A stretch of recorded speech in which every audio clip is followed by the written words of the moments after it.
the NBA money can only stay there for so long, Yeah, right? So you that's have right. to try and rebuild your wealth. I was a fatter kid growing up. Back in '95, I had to sue the NCAA. I have a red blend, I have a cab, I have a Chardonnay, and I have a Sauvignon Blanc. Most people are struggling in the United States. I think it's 70% of people don't have more than $1,000 in their bank account.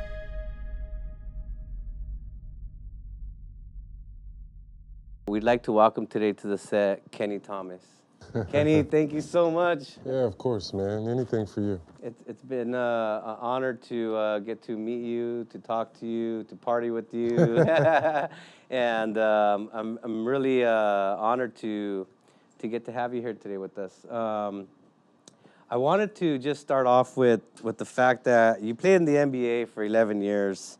You've had a lot of great accomplishments, and even though you've already had high success, you're still continuing to take on new tasks in your entrepreneurial career. Yeah. So can you just share with us a little bit, like, what is it that you're up to nowadays? Man, there's a variety of things that I'm doing. Obviously, being able to have a person like yourself and being able to find out what you've gone on your journey is very inspirational. The fact that you invited me to your event last year and you were able to express what you've been through and the challenges and the different changes. You talk about my 11 NBA career. It wasn't an easy journey. It was a tough grind. It was a grind even when I was in the NBA for 11 years because you have to find a way to stay in the NBA, right? And coming from college, it was hard because being the man in college, and then you have to go to the NBA, and then you have to humble yourself to figure out how to stay on the floor. And that journey was hard because I had to do certain things. If it was rebound, play defense, I knew I could score, obviously, but that wasn't there. So I just did what I had to do. And now, like yourself, being an entrepreneur and having your business that you have is amazing. And I have wine.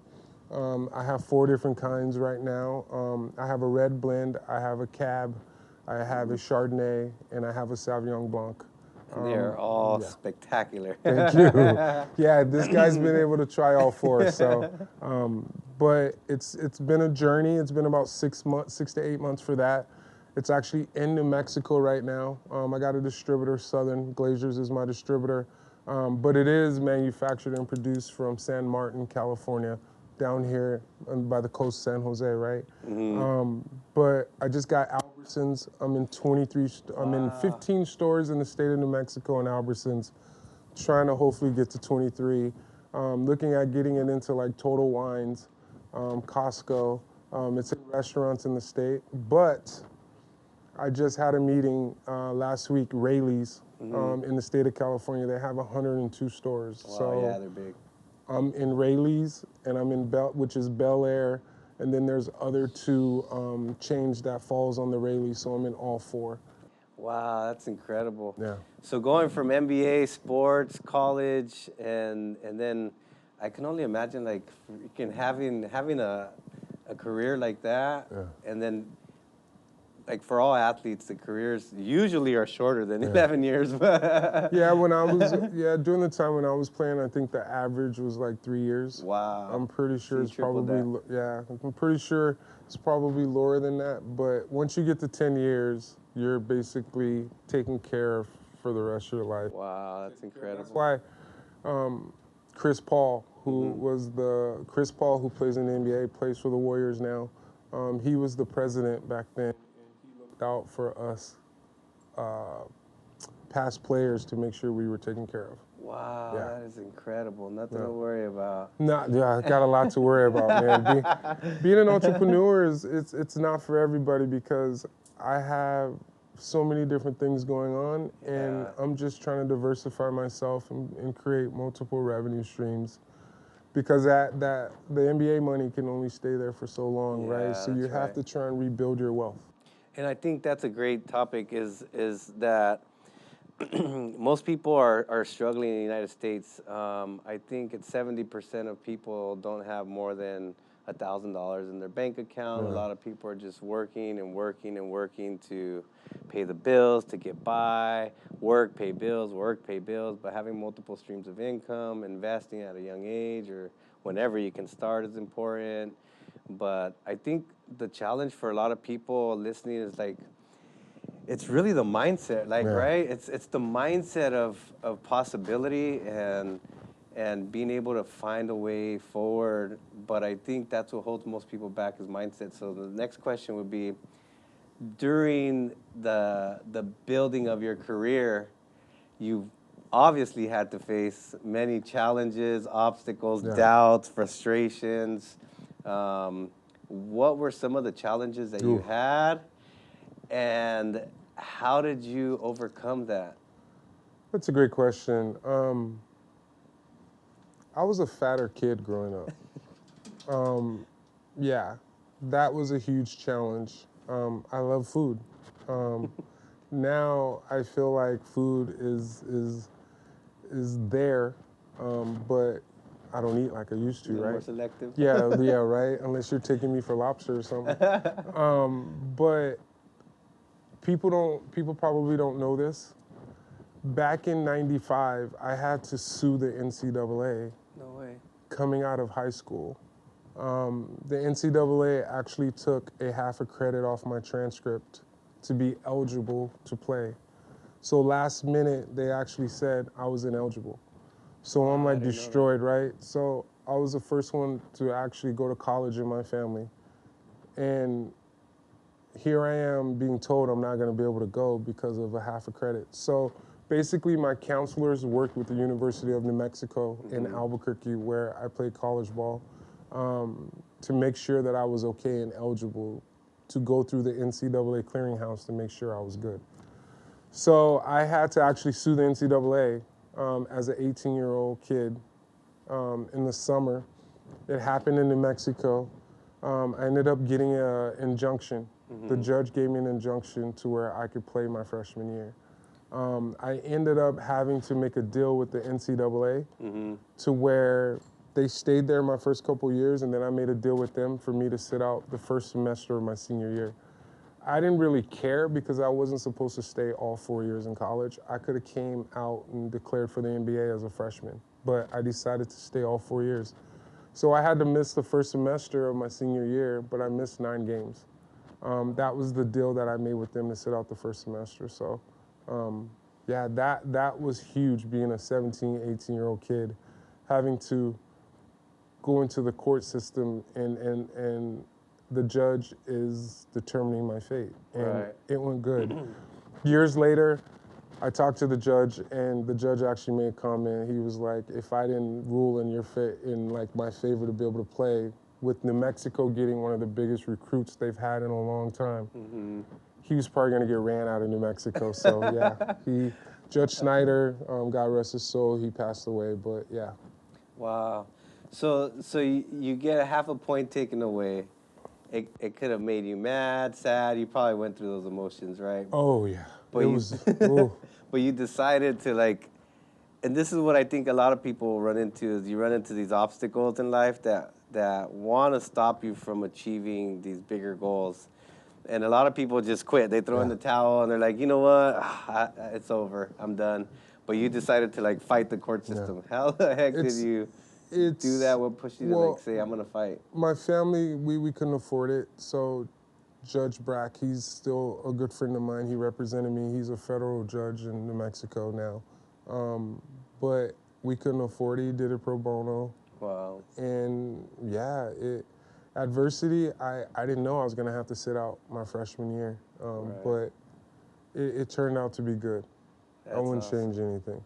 That's awesome. What do you think is the mindset people need to have right now? See, those challenges. That's a great question, because not everybody's equipped with the mindset to actually get through adversity, right? Right. It's a mindset. It's a desire to not have yourself to be stagnant. I always want to evolve. I can always learn something else. I don't limit myself to just knowing what I know. I think that's helped me to be able to advance and being able to be a part of the 10 to 15 different things that I have going on right now. Right. Wow. So it sounds like I guess it's really not being stagnant and doing the same thing over and over, but finding creative ways to do new things in your life. See, but some people like that though. Yeah. Some people like the consistency of the same thing. I don't like that. I agree, yeah. I like coming outside the bubble. I like trying new things, and especially if it can entail me being able to give back. Yeah. I give back a lot. I'm on a lot of boards. My time is valuable, but I feel like if I give back to the community, I'm going to be blessed even more, which I already am anyway. That's incredible. Yeah, I agree. I think it's getting out of the routine. Being in a routine is not healthy and sane for people. See, that's for us, but Yeah. some people really like it. I don't understand it. But, Yeah, well, I think it's a safety mechanism, right? It's like, I know what I'm doing, I know what's gonna happen, so if I just keep doing what I do, I know I'm gonna be okay. See, but then they complain because they're doing the same thing. Exactly. So it's exactly. a double-headed sword. So man. trying new things, getting out of the comfort zone, and trying new things, no matter how scary they are. Oh yeah. It's scary, but is it worth it? That's scary is me guarding Shaq, but I didn't guard Shaq. I was just there, right? But a good thing about a guy like that, I just saw him probably last All-Star weekend in Utah. And it's just like we picked off, like he's just one of those cool dudes. I actually have a pair of his shoes in my closet in Sacramento in my Must house. have a big closet. Yeah, size 22 EE. Wow. Yeah, so he's one of those guys that I looked up to, and back in college they called me Shaq of the WAC, which was the conference I played in, which was a Western Athletic Conference at the time. Wow. But my school now is in the Mountain West Conference. Oh man, some of our guests wanted me to ask you, who were some of your favorite team players? Well, or okay. teammates? Okay, let's start with the Rockets. I played with Charles Barkley. I played with Hakeem Olajuwon. Those are some of the top 50 guys to play in the NBA that's in the Hall of Fame. And then I was able to go to Philadelphia and play with Allen Iverson and like Aaron McKee and Keith Van Horn and Derek Coleman. And then I went to Sacramento, played with Mike Bibby, Peja Stojakovic, Brad Miller, Sharif Abdul-Rahim. And then on the other side of it, I was able to play against Michael Jordan when Michael Jordan was the owner. He was the first owner of the Wizards to actually be a player. So remember, Jordan left and went and did his baseball thing, but he came back and he played again for the Bulls, and then he went to the Wizards. I'll tell you a story. It was a Wizards game, and it was like a minute and a half left in the game, right? I'm on the free throw line. I'm on the bottom, and Michael Jordan's right here on my left, right? So I'm developing the courage. I don't know where it came from. It took me a minute. I just said, screw it. The worst thing he could say is no. He better not say no. So I looked over at him, and I'm like, yo, Mike. I called him Mike. Can I have your shoes? He looked at me with that damn Michael Jordan smile and didn't say a damn word to me. He didn't say a word. And I'm saying to myself, this bleep, bleep, bleep, like, is he serious right now? But then you have a guy like Shaq that gave me his shoes. One thing about me, I was one of the biggest groupies you could ever think of in the NBA. I have jerseys that I've collected that are signed from like Alonzo Mourning, Shaq. I bought these jerseys. And then when we played them, I would have a ball boy go over and be like, hey, Kenny wants you to sign this, and they would sign it. Wow. I have a lot of stuff in my closet, man. Then I have like a shrine of like some AI shoes. I think it was like his fourth ones when I played with him. He signed them and I put them in like a glass case. Wow, that's awesome, man. That's incredible.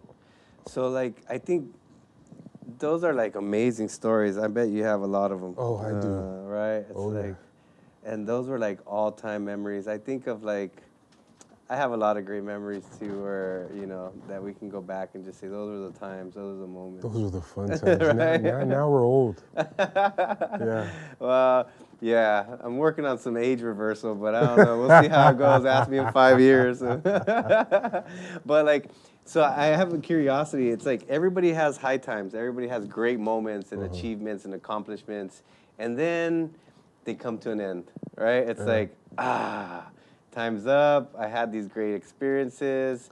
But I think for special human beings like you who have accomplished things that many, many people will never understand or experience, there comes a moment where it's like you may hit a dip or you may hit an emotional, now what? What's next? So how did you feel after the career? And like, how did you discover all these new things that you've done, which are incredible? I thank you for that. I would say this. I have a competitive nature just because I played at that high level and I wanted to get to that high level. So I kind of treat it like business too. It's a competition thing to me. Don't tell me no, because you tell me no, it's a wrap. I will figure it out. That's that competitive nature in me. Being able to establish myself and dominate certain spaces, you got to focus on those certain spaces, like wine. Okay, who would ever thought that I would have KT Legacy wines now, and I'm selling it, right? But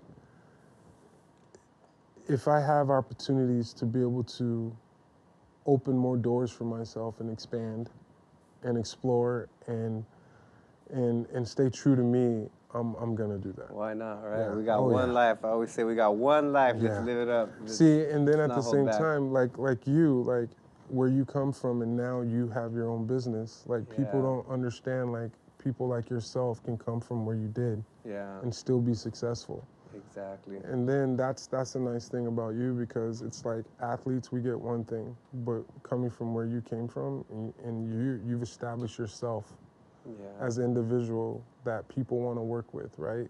And then you just continue to evolve. That's why you're about to do this festival. The evolution, yes. All right, so I have a couple more questions before we end this. You know you but got this is more gonna than be that. great. I could be with you all night talking, man. You inspire me in a lot of ways. We gotta do this again. I look forward to it. But I think one of the questions is, so what are you involved in right now? I know you got some businesses going on. You're giving back to the community. Could you share a little bit about that? Because I think at this point you probably don't have to do anything, but you're continuously looking for new things to do and contribute back and create. And I think that's what the world needs right now. Is we need people to go out there and take risks and to give back and to continue to evolve. So like, what are you up to? Man, the wine, obviously, KT Legacy Wines. I'm creating a partnership with the County of New Mexico, the City of New Mexico, Albuquerque Public Schools in New Mexico, CNM, which is a community college there, to where they're looking at using my brand to go out into the community and talk to the kids about different things, and even adults about drugs and the gun violence and different things that's going on, using my brand to get out there in the community more. I do basketball tournaments in New Mexico. One of my biggest ones is Memorial Day weekend coming up next month.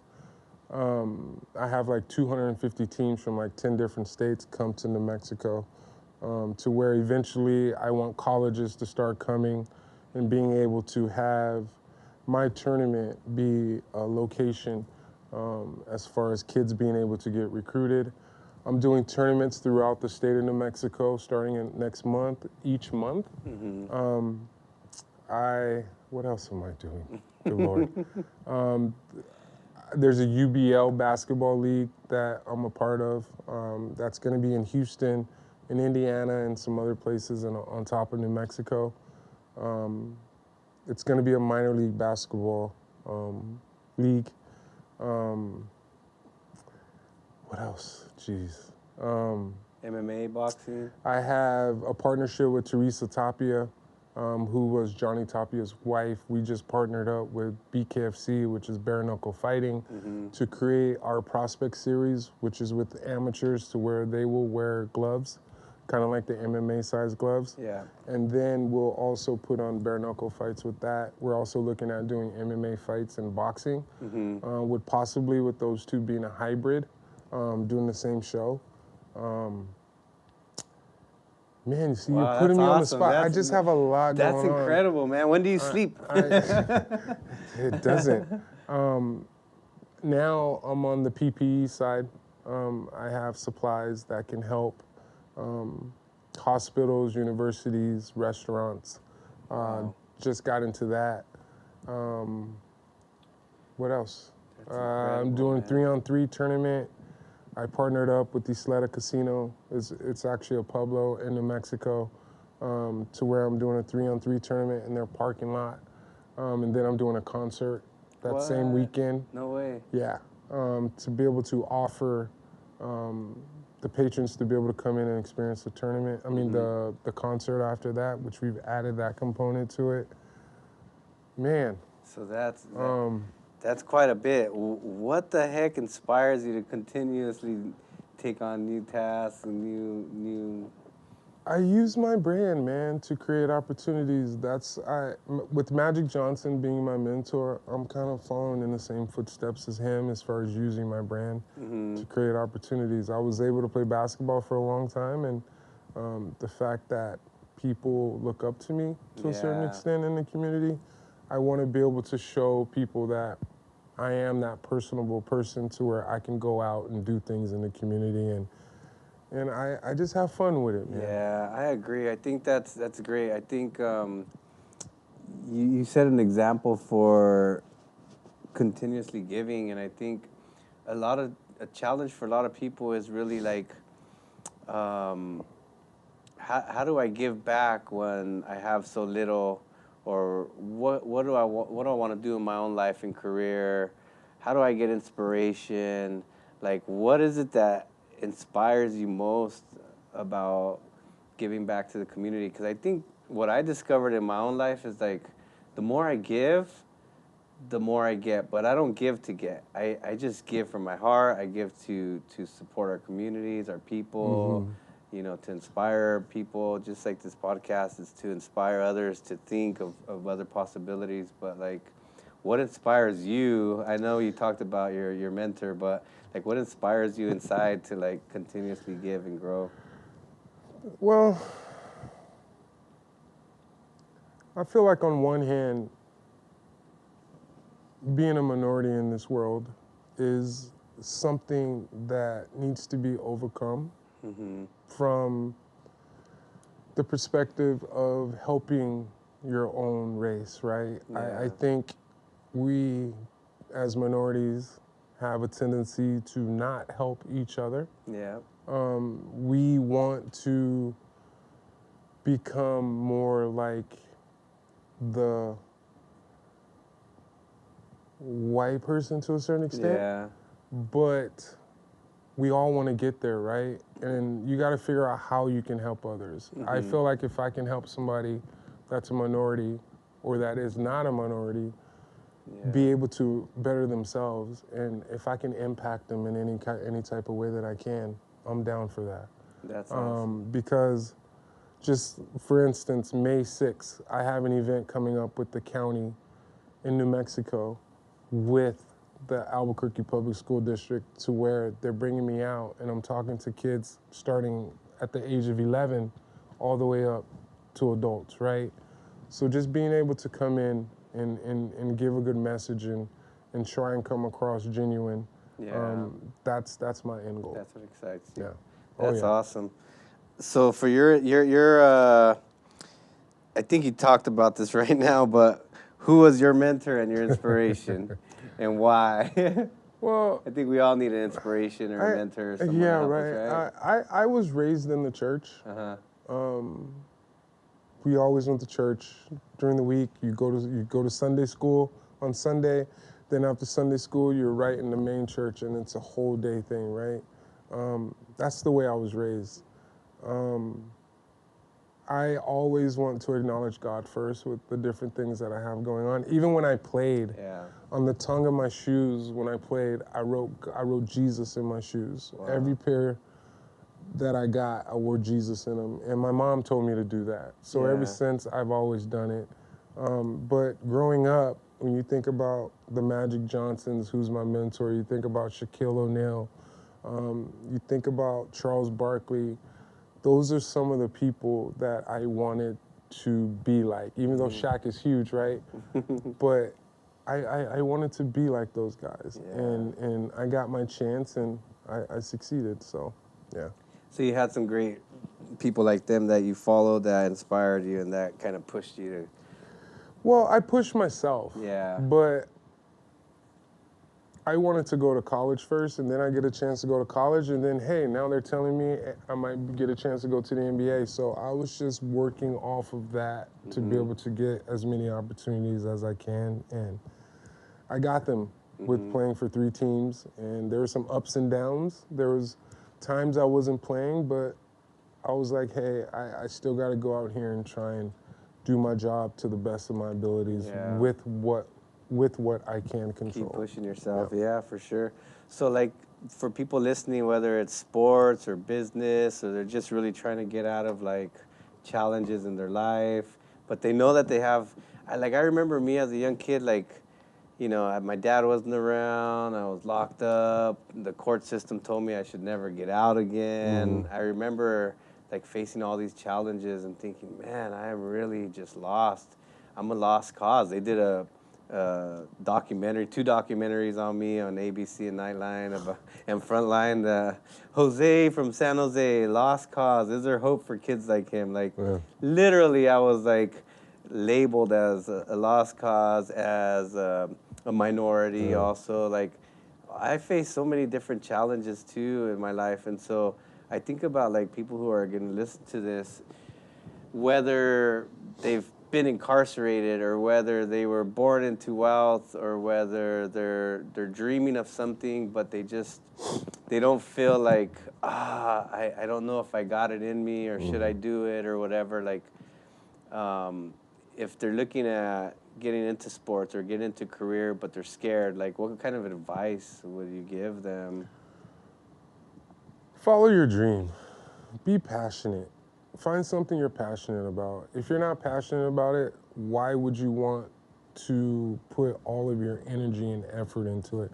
I feel like that's the hardest thing, because there's a lot of people that are probably in a situation to where they're not happy. Yeah. But that's what they're being given, right? So you have to come out of your comfort zone and put it out there. If you put it out there in existence and then you keep telling yourself, it will happen, it will happen. I do it all the time. Yeah. And then it just happens. Right. Yeah, so you just gotta... So if they're in a career and they feel stuck, then how can they you know better they're not enjoying it. Yeah, but how can you better yourself in that career? Yeah. If you can't, then maybe you need to look at something else that you're a little bit more passionate about. And if they have nothing going on right now and they're just like, I want to do something, but I don't know what. There's like, there's all kinds of resources out there Yeah. to where if you put your mind to it, the internet, there's everything there. It's all about research to a certain extent. Yeah. And research it and try and see what you can do with it. I agree.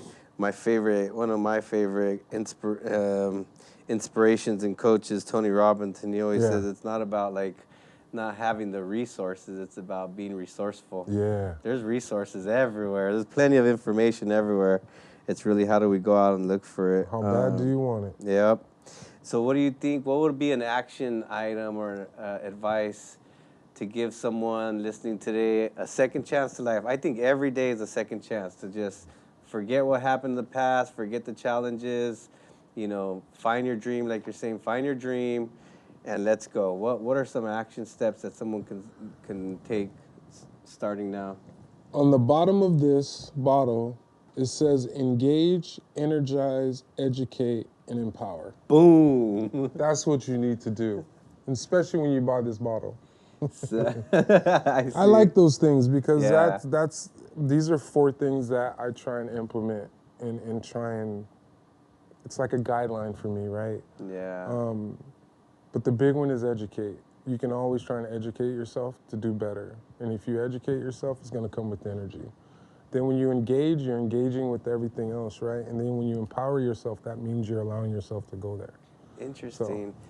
That's interesting you say. I was thinking about that the other day. I was thinking of you got to get information. I was listening to another podcast of like some people think it's just grit, just hard work, but then it's also information. You also Yeah. have to get the information. Yeah. And then I was thinking, but there's something missing. And then I was thinking, well, then you have to rest and then kind of process and analyze too. You need thinking time, right? Yeah, I mean, yeah, that's a given. Yeah. See, but sometimes thinking you can overthink a situation, and it's probably not even that extreme. I overthink a lot of things. Yeah. Even when I'm gonna post something, even though my social media guys does the majority of it, I have to ask him to a certain extent if it's okay. So, Interesting. That's awesome. We had one last question, and the question is, if people can take a next step out into the world and give back to the world. I think as we evolve, we go out there and we do things for ourselves. But the world, I think, needs, as we evolve, we have to continuously give back to the community. And I think, how do people find their passion and drive in their own heart so that they can continue to give back? Like, how do you know what you like or what you don't like? people, it comes down to people know what they like and what they don't like, right? It's a matter of what you want to do, right? And not a lot of people are going to go out of their way to do something that's going to help benefit somebody else. Yeah. You know, when you talk about somebody like me, you know, or you, I feel like it's different, right? Because we're always trying to give back. Yeah. Because we're always looking where we came from, right? But some people, when they get up there, they have a tendency to stay up there and they don't look back. Yeah. So. Yeah, I agree. I think people get lost. I always say they get lost in the sauce and they forget the important things about life. And the sauce probably ain't even that good. Right? Yeah. Exactly, man. Again, thank you so much for your time today. Yeah. I'm really honored to have you on our podcast. I hope that you enjoy growing and expanding your wine brand. Looks like you're almost all across the United States. I'm not. I'm hitting places where I have a name and where I played. Yeah. That's the key. New Mexico, Texas, hopefully Philadelphia, and California. That's awesome. Well, today we have a special opportunity. So if you enjoyed this podcast, Kenny has actually signed this bottle of Red Blend. So as you share, comment, and like the podcast, we will pick a winner who can win this amazing bottle. And if they actually want to order some of this wine, you're reading my mind. Where would they go? You can actually go to Kenny Thomas MBA. That's my handle. You can go into my link tree and you can order there. We ship anywhere, and if you get 12 bottles or more, it's free shipping. Nice. All right. I've got quite a few bottles. I think it's the number one bottle I've been drinking at home. So I kind of ran out. I would have brought the rest of them, but they're all gone. So. He has one, so that's fine. Yeah, exactly. So just share and like the page and our video, and we will select a great winner to get this awesome bottle. Thank you so much, Kenny. Yeah, thank you, bud.